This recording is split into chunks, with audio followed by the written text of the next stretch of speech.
अस्सलाम वालेकुम, I am dietitian Nalia Malik. Welcome back to our channel. और आज की वीडियो मैं अगेन पीसीओएस के ऊपर बना रही हूँ क्योंकि मैंने ये नोटिस किया कि बहुत सारे कमेंट्स में जो लोग हैं वो इससे रिलेटेड बात करना चाहते हैं, ये इस प्रॉब्लम से सफ़र कर रहे हैं।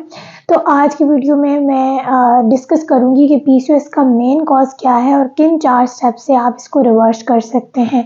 Before getting into the videos, अगर आपको ये वीडियोज़ हेल्पफुल लगती हैं तो इस वीडियो को लाइक करें, बिकॉज़ आपके लाइक करने से वीडियोज़ जो हैं वो ज़्यादा ऑडियंस तक रीच करती हैं और ज़्यादा से ज़्यादा लोग इससे बेनिफिट हासिल कर सकते हैं। बाय लाइकिंग दिस वीडियो आप ना सिर्फ मुझे हेल्प करेंगे बल्कि और बहुत सारे लोगों को हेल्प करेंगे जो कि इस वीडियो से फ़ायदा उठाएंगे और अपने लाइफस्टाइल को चेंज करेंगे easily with our free guidelines. So now let's move on to the video. आज की वीडियो में मैं पीसीओएस के मुतालिक तो बात करूंगी ही सही, और पीसीओएस में हमारे पास बहुत सारे और मसले भी साथ साथ ही होते हैं, जैसे कि हार्मोनल इम्बैलेंस है, इरेगुलर पीरियड्स हैं, वो भले मैरिड गर्ल्स हों या अनमैरिड गर्ल्स हों, सब ये फीमेल फेस कर रही हैं आजकल, बहुत ज़्यादा, बहुत कॉमन है। अब ये जो बहुत ज़्यादा प्रॉब्लम है ये इंक्रीज़ हो रहा है, इसके ऊपर मैं I want to make a video कि इसके बेसिक कॉजेज़ क्या हैं और उनको कैसे प्रिवेंट किया जा सकता है। बट आज की वीडियो में जो मेरा मेन मकसद है वो ये है कि हम एक ऐसी चीज़ जिसको निगलेक्ट कर रहे हैं फॉर ट्रीटिंग द पीसीओएस, वो है हमारा स्ट्रेस। किस तरह से कि women face a lot of stress in the life, और स्पेशली मैं यहाँ पे एशियन वुमेन्स की बात करूँगी, भले वो कैरियर का स्ट्रेस हो, भले वो गेटिंग मैरिड या having a child, having one child, having second child, having third child. Like ये इतने सारे स्ट्रेसेस एक वुमेन की बॉडी या वुमेन अपनी लाइफ में फेस करती है जिसकी वजह से वो इस तरह की डिजीज़ेस डेवलप करती है। अब यहाँ पे मैं ये बात कहना चाहूँगी कि विमेन बॉडी जो होती है वो कॉम्प्लेक्स होती है, उसका जो रिप्रोडक्टिव सिस्टम होता है वो कॉम्प्लेक्स होता है, तो उसकी जब ओवरीज अफेक्ट होती हैं तो इस तरह के प्रॉब्लम्स आते हैं। ये पीसीओएस है, हार्मोनल इम्बैलेंस है, तो ओवरीज जो हैं वो उसका आप समझ लें कि जैसे हम कहते हैं ना कि गट आपका सेकंड ब्रेन है, तो मुझे ऐसा लगता है कि वुमेन की ओवरी उसका सेकंड ब्रेन है। यानी जब उसकी ओवरीज हेल्दी नहीं होती हैं तो उसकी ओवरऑल हेल्थ जो होती है वो डिस्टर्ब हो जाती है। अब यहाँ पे अगर हम पीसीओएस की वुमेन को देखें तो उसके इतने सारे सिम्टम्स होते हैं जो वो फेस करती हैं, बट स्टिल अगर डॉक्टर के पास आप जाते हैं तो वो ज़्यादा से ज़्यादा आपको ये कहेंगे कि आपको वेट लॉस करना है। कुछ डॉक्टर्स बहुत से केसेस में मेडिकेशंस पर लगा देती हैं, तो केस डिपेंड करता है female to female. But the problem is कि ये एक लाइफस्टाइल डिसऑर्डर है। आप इस चीज़ को समझें कि ये एक लाइफस्टाइल डिसऑर्डर है। इस डिसऑर्डर को आप किसी भी स्पेसिफिक मेडिकेशन से क्योर नहीं कर सकती। और आई नो कि ये जो डिसऑर्डर है ये बहुत ही थका देने वाला होता है। जैसे मैं इसके एक सिम्टम की बात करूँ कि मॉर्निंग सिकनेस, यानी सुबह उठते ही आपको फील होगा कि आपको बहुत ज़्यादा बुखार है या आप थके थके हैं, उठते ही आप दोबारा थक जाएंगे, कोई काम नहीं होगा। नॉर्मली ये प्रेगनेंसी में during first trimester women feel कर रही होती हैं, बट वो एक स्पेसिफिक टाइम के लिए होता है, उसके बाद वो ख़त्म हो जाता है। लेकिन जो पीसीओएस की वुमेन होती है वो उससे बहुत ज़्यादा सफ़र करती है, और बज़ाहिर तो इस डिज़ीज़ का कोई बड़ा नाम भी नहीं बनता, लेकिन वो इस चीज़ से इतना इफ़ेक्ट होती हैं कि उनकी मेंटल हेल्थ कॉन्स्टेंटली इफ़ेक्ट हो रही होती है।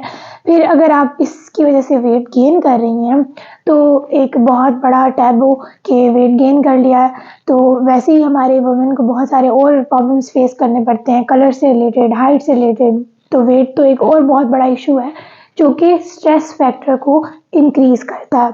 और जब ये सारे प्रॉब्लम्स बढ़ते जाते हैं तो प्रॉब्लम जो आपका है वो वहीं का वहीं रहेगा, यानी पीसीओएस वहीं का वहीं रहेगा और आपकी डिज़ीज़ रिवर्स नहीं होगी। तो सबसे इम्पॉर्टेंट चीज़ क्या है अगर आप पीसीओएस से सफ़र कर रही हैं, वुमेन हैं, इरेगुलर पीरियड्स हैं, सबसे इम्पॉर्टेंट चीज़ है अपने स्ट्रेस को रिड्यूस करना, अपनी मेंटल हेल्थ के ऊपर फोकस करना। मैं इसके लिए कुछ 3-4 स्टेप्स बताना चाहूँगी। सबसे पहला स्टेप ये है कि आप अपने आप को प्रायोरिटाइज़ करें।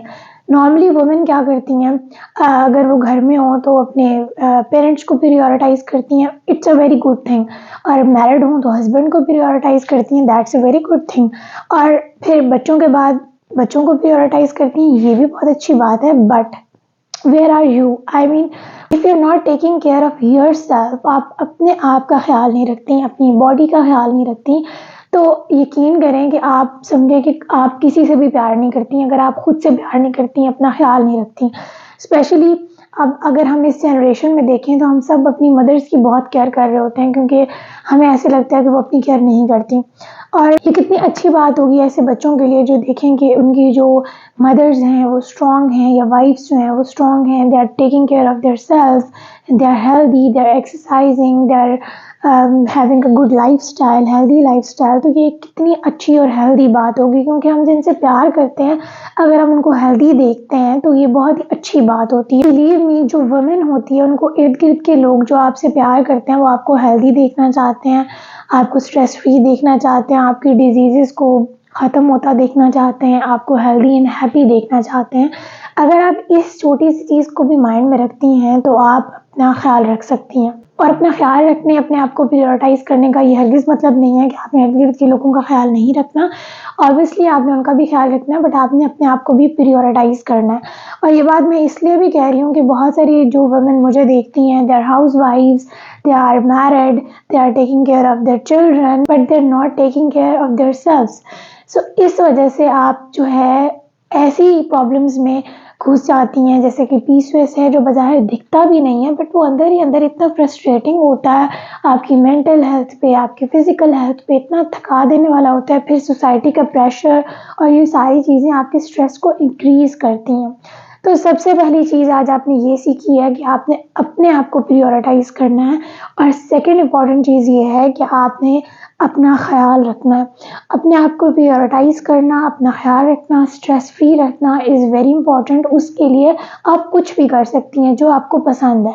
जैसा कि अगर आपको कुकिंग करना पसंद है आप वो कर सकती हैं, आप बैडमिंटन खेलना पसंद है आप वो कर सकती हैं। आप सोचेंगे when you were a child तो आपको क्या चीज़ पसंद थी, आपको कौन-सी गेम्स पसंद थी, आप कोशिश करें कि उनको इनकॉर्पोरेट करें अपनी लाइफ़ के अंदर दोबारा से। और जब आप दूसरों का ब्रेकफ़ास्ट प्रिपेयर करें तो साथ में अलग से अपना भी ब्रेकफ़ास्ट प्रिपेयर करें जो कि एक हेल्दी ब्रेकफ़ास्ट हो। कभी भी अपनी बॉडी को एक्सक्यूज़ ना दें कि मैं ये चीज़ इस वजह से नहीं कर सकी और ये चीज़ इस वजह से नहीं कर सकी। हमेशा अपनी बॉडी को पहले प्रायोरिटाइज़ करें। तो अब आपने कोशिश करनी है कि स्ट्रेस को रिड्यूस करना है, उसके लिए आप वॉक कर सकती हैं, एक्सरसाइज़ कर सकती हैं, मेडिटेशन कर सकती हैं, नमाज़ पढ़ सकती हैं, कोई भी अपनी फ़ेवरेट एक्टिविटी कर सकती हैं और साथ-साथ आपने अपनी हेल्थ का ख़्याल रखना है। जब ये 2 चीज़ें आपके अंदर डेवलप होंगी तो ही आप वो सब कर सकेंगी जो मैं नेक्स्ट आपको बताने वाली हूँ, यानी इस डिज़ीज़ को reverse. So now let's move on to the 4 points that you can do to reverse your PCOS. सबसे पहली चीज़ ये कि जो कॉन्सेप्ट है कि फैट फ्री में जाना है ड्यूरिंग पीसीओएस, तो ऐसा कुछ भी नहीं है। आपने हेल्दी फैट को कंज्यूम करना है। हेल्दी फैट में देसी घी आ जाता है। और आप कोशिश करें कि जो नॉर्मल कुकिंग कर रही हैं वो सेसमी सीड ऑयल में कुकिंग करें, सनफ्लावर को अवॉइड करें, ठीक है। ऑलिव ऑयल अगर आप यूज़ कर रही हैं तो अपने सैलड्स पे इस्तेमाल करें। इस तरह से हेल्दी फैट्स आप इंट्रोड्यूस करवाएं अपनी कुकिंग के अंदर। और जब भी आप खाने बनाती हैं जैसे कि कौरमा, बिरयानी, उसमें कम ऑयल का इस्तेमाल करें please. This is good for you and for your children too. जितना कम ऑयल होगा वो आपकी बॉडी के लिए उतना अच्छा होगा। स्पेशली ये वो ऑयल होता है जैसे वेजिटेबल ऑयल, उसका कोई भी फ़ायदा नहीं है, उसका नुकसान है। तो इतना ज़्यादा जब हम कौरमे में इस्तेमाल करेंगे सिर्फ़ इसलिए कि जायका आए तो वो आपकी बॉडी के लिए बिल्कुल भी हेल्दी नहीं है। तो आपने फ़ैट का इस्तेमाल करना है, बट गुड फ़ैट का इस्तेमाल करना है। नंबर 2 थिंग इज़ कि आपको जितने भी पैकेज फूड्स हैं उनको अवॉइड करना है। सिर्फ अगर आप ये चीज़ अपनी लाइफ में लेकर आती हैं ना, यानी डिब्बे में बंद मार्केट से जो भी चीज़ आपको मिलती है लेकर आप घर में आती हैं वो आपने अवॉइड करना शुरू कर देनी है। खालिस जो ज़मीन में उगती हैं चीज़ें आप वो खाएं, देसी चीज़ें खाएं। अगर आप ये लाइफस्टाइल भी अपना लेती हैं ना तो आप मुझे 3 महीने बाद इस कमेंट सेक्शन में आके बताएंगी कि आपका पीसीओएस ख़त्म हो गया। क्योंकि बिलीव मी कि पीसीओएस जो होता है वो 4, 5, 6 केजी वेट रिड्यूस करने से गायब हो जाता है। दोबारा गेन होगा, दोबारा पीसीओएस आ जाएगा। तो इसको मेंटेन करके रखना पड़ेगा। मेंटेनेंस के लिए ज़रूरी है कि पैकेज फूड्स को बिल्कुल अपनी ज़िंदगी से निकाल दें। थर्ड पॉइंट इज़ कि जो घर में अब आप चीज़ें लेकर आ रही हैं, अब आप 2 तरह की चीज़ें लेकर आ रही हैं, होल व्हीट का आटा और एक वाइट आटा।